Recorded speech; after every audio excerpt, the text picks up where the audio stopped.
Olá, meus amigos, agradecendo a Deus, a Jesus, a Francisco de Assis, a oportunidade de trabalho e pedindo aos bons espíritos que nos intuam, nos iluminem e nos ajude a passar a palavra correta.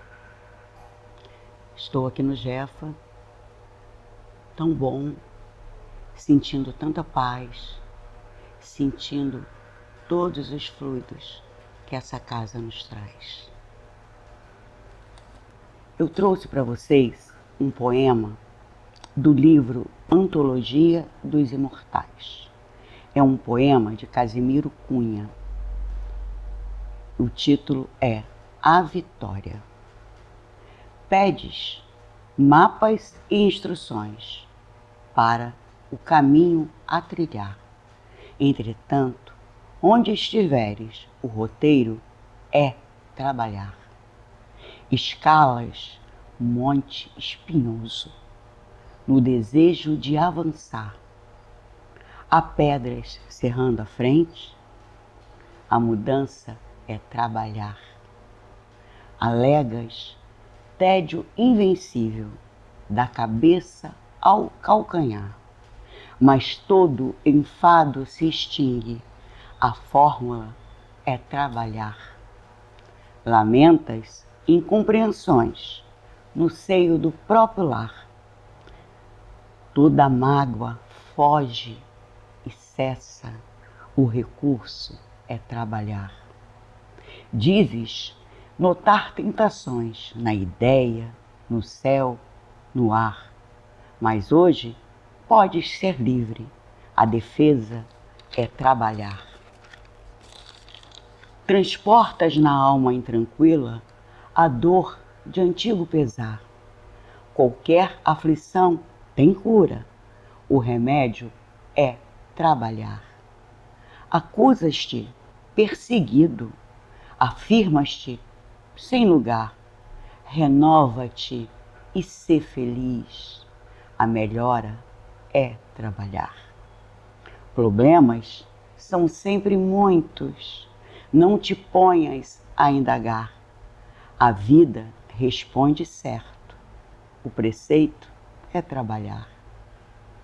O próprio Cristo na cruz, a sofrer e desculpar, ensina que em toda luta a vitória é trabalhar. Deus criou o homem sem vestes e sem abrigo, mas deu-lhe a inteligência para fabricá-los.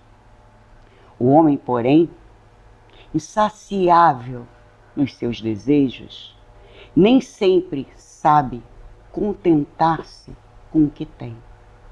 O necessário não lhe basta. Reclama sempre o supérfluo. Aí, a providência o deixa entregue a si mesmo.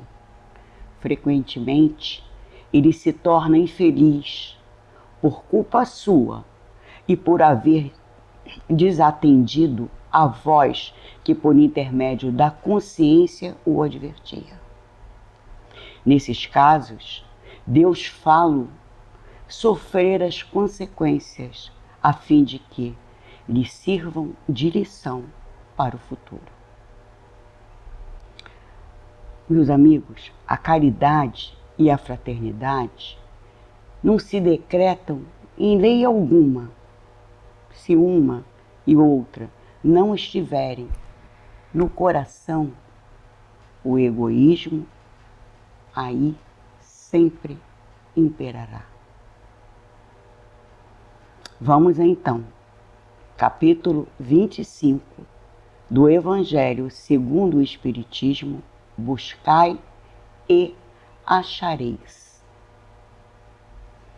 No Evangelho disse assim: ajuda-te a ti mesmo, que o céu te ajudará. Nós perguntamos a todo instante: por que aquele irmão que nada faz, tudo tem, tem uma vida tranquila financeiramente e aparentemente está sempre feliz. Tudo é sempre bom para ele. Mas nós conhecemos a prova da riqueza. A doutrina espírita nos ensina que a prova da riqueza também é uma prova muito difícil. Esse questionamento que fazemos a nós mesmos, por que ele tem e por que eu, que trabalho tanto, que me esforço tanto, nada tenho, muitas das vezes nos faz desanimar. Então eu tenho duas perguntas. Será que esse irmão que tudo tem não está vivenciando a prova da riqueza? Será que este irmão não é um espírito que já muito trabalhou e agora está colhendo os frutos? A cada um segundo as suas obras. Como poderia, está no Evangelho, como poderia então progredir a humanidade sem a pré-existência e a reexistência da alma? Se as almas se fossem todos os dias para não mais voltarem, a humanidade se renovaria incessantemente com os elementos primitivos, tendo de fazer tudo novamente, de aprender tudo novamente. Já pensou? Cada nascimento recomeçar todo o trabalho intelectual e todo o trabalho moral? Então, meus amigos, nada é por acaso. Não cabe a nós julgar, cabe a nós fazer a cada dia o nosso melhor. Ao contrário, diz o Evangelho, voltando com o progresso que já realizou e adquirindo de cada vez alguma coisa a mais, a alma passa gradualmente da barbárie à civilização material. E a civilização material leva à civilização moral.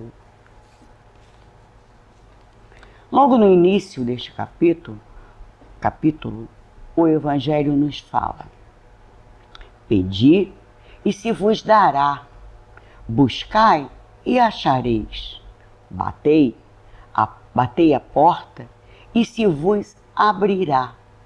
Porquanto quem pede, recebe, e quem procura, acha. Aquele que bata a porta, abrir-se-á. Mas tem que pedir, tem que saber pedir, tem que buscar. Como buscar? Nos preparando a cada dia para aquilo que buscamos, estudando, crescendo, tentando compreender. Achareis. Mas não podemos nunca colocar o achar antes do pedir e do buscar. Batei e a porta se vos abrirá, mas tem que bater. Quem pede, recebe. Quem procura, acha. E aquele que bate a porta, abrir-se-á. E continuamos a nossa leitura do Evangelho, que diz assim: qual o homem dentre vós que dá uma pedra ao filho que pede um pão? Qual o homem dentro de vós dá uma serpente ao filho que lhe pede um peixe? Ora, se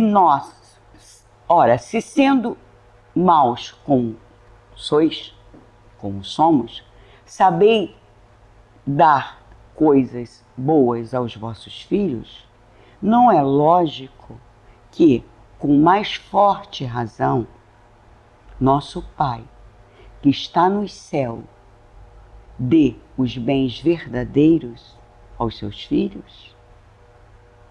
Quais são os bens verdadeiros? Os bens verdadeiros, nós sabemos quais são. Tudo o que queremos, tudo o que pedimos, tudo o que achamos extremamente necessário é bem verdadeiro? Já fizemos essa reflexão? Somos infantis com os nossos pedidos.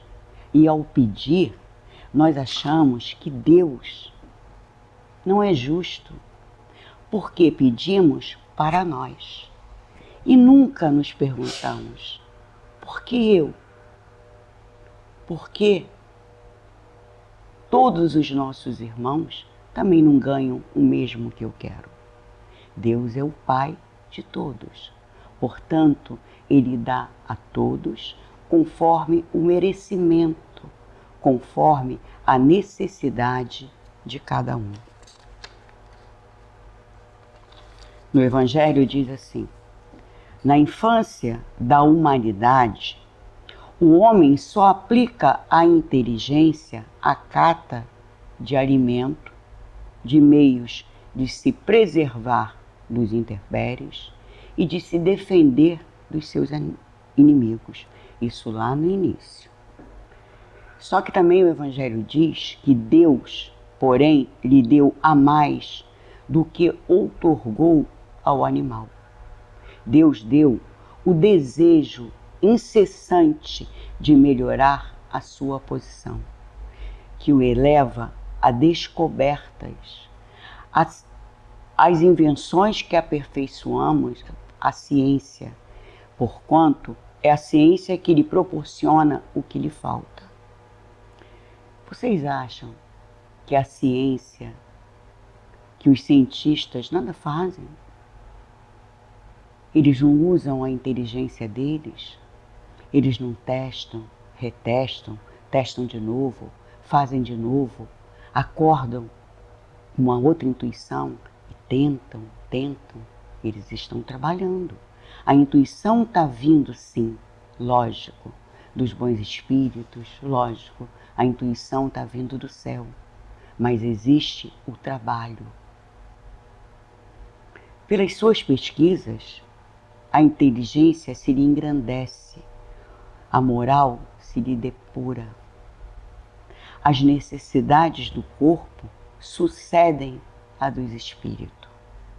Depois do alimento material, precisa o homem do alimento espiritual. E é assim que o homem passa da selvageria à civilização. E aí nós vamos.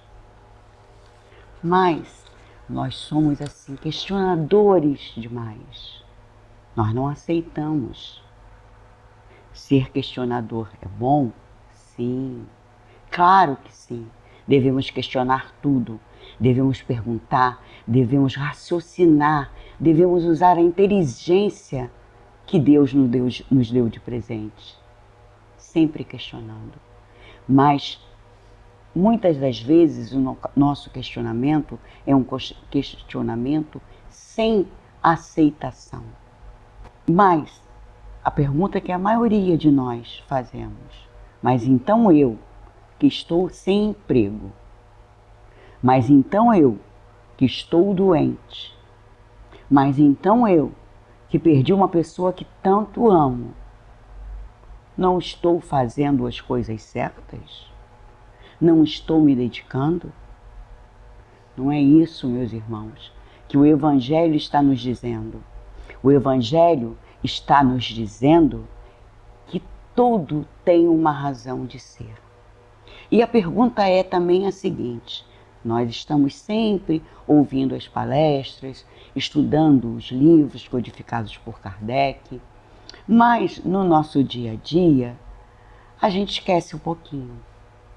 Vamos lembrar, não é na dor, não é no desespero, não é quando as coisas não estão acontecendo exatamente da maneira que eu quero, que eu aprendo, que eu me modifico, que eu reconheço, que eu recomeço novamente.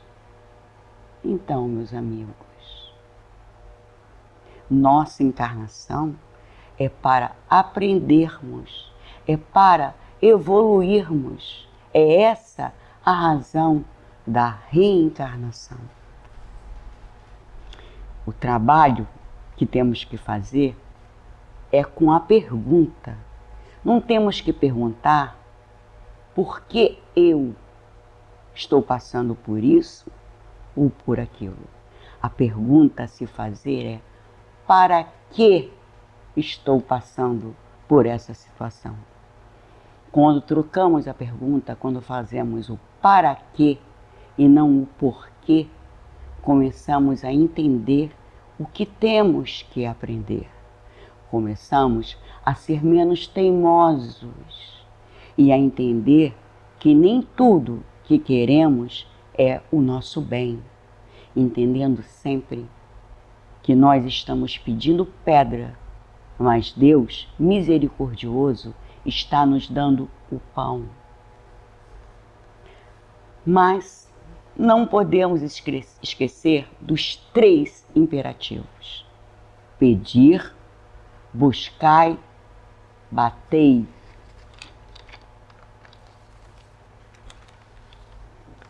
Anda e chegarás. Toparás com pedras. Olha e afastas tu mesmo. Nós te daremos a força necessária, se a quiseres empregar.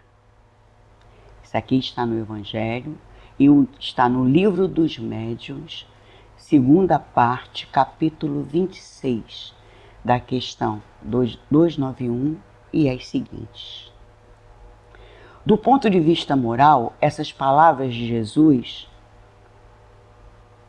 parecem assim fortes demais, ofensivas, duras. Se encontrares pedras, ou melhor, ele não diz se encontrares pedras, ele diz: toparás com pedras, afasta-as tu mesmo, que nós o ajudaremos. Do ponto de vista moral, essas palavras de Jesus significam... Eu vou ler o texto que está no Evangelho, porque esse texto é tão bonito e eu acho que não tem como eu colocar nas minhas palavras e modificar uma coisa já tão linda, que diz assim: pedi a luz que vos clareie o caminho, e ela vos será dada. Pedi forças para resistirdes ao mal, e as tereis. Pedi a assistência dos bons espíritos, e eles virão acompanhar-vos. E como o anjo de Tobias, vos guardarão. Pedi bons conselhos, e eles não vos serão recusados. Batei a nossa porta, e ela se vos abrirá. Mas pedi sinceramente, pedi com fé, pedi desprovido de orgulho, pedi desprovido da sua falsa sabedoria, de achar que o que está pedindo é o seu melhor. Pedi com humildade, pedi com fé, pedi com confiança e fervor. Apresentai-vos com humildade e não com arrogância, sem o que sereis abandonados a vossas próprias forças, e as quedas que derdes serão um castigo do vosso orgulho. Nós pai, nós mães, nós avós, nós tios, às vezes muito a contragosto, muito com o coração partido. Nós precisamos castigar os nossos filhos. E esse castigo nos dói, na maioria das vezes, mais do que a eles mesmos. Mas é necessário. Então, Deus, que é um Pai, que não temos como compará-lo a nós, não nos castiga, senão para o nosso melhor, para o nosso bem, para que possamos vencer as nossas dificuldades, para que possamos vencer os nossos vícios, para que possamos vencer as nossas tristezas. Aceita com confiança tudo aquilo que vive. Tente fazer o melhor, tente modificar. Não se deite esperando cair apenas do céu. Corre atrás, vá à luta, impõe suas ideias com amor, com carinho, com conhecimento. Estude antes de fazer, estude antes de trabalhar. Preparemo-nos para o que buscamos. Se buscamos um bom emprego, nós temos que estar com um currículo muito bom. Porque se Deus é justo, Ele não me dará esse trabalho, o qual não fiz por onde, o qual não me esforcei, não trabalhei para isso, Ele não dará a mim. Ele dará ao meu irmão, ao seu outro filho, que enquanto eu estava só descansando, estava trabalhando. Se eu quero um lar limpo, materialmente e espiritualmente, eu tenho um trabalho a fazer. Eu tenho que me levantar, eu tenho que varrer uma casa, eu tenho que tirar a poeira dos móveis. Eu tenho que, para limpar espiritualmente, ter bons pensamentos, procurar ouvir boas músicas, procurar ouvir assuntos que nos engrandeçam. Isso é um trabalho. Sim, nós temos várias paixões. Nós somos encarnados, nós temos uma matéria, sim, nós temos várias e várias paixões, todas nós. Mas o trabalho é vencer a essas paixões. O trabalho é pedir a ajuda de Deus, dos bons espíritos, mas fazer com que aconteça aquilo que estamos pedindo. Tal sentido das palavras buscai e achareis, bata e abrir-se-á-vos a porta.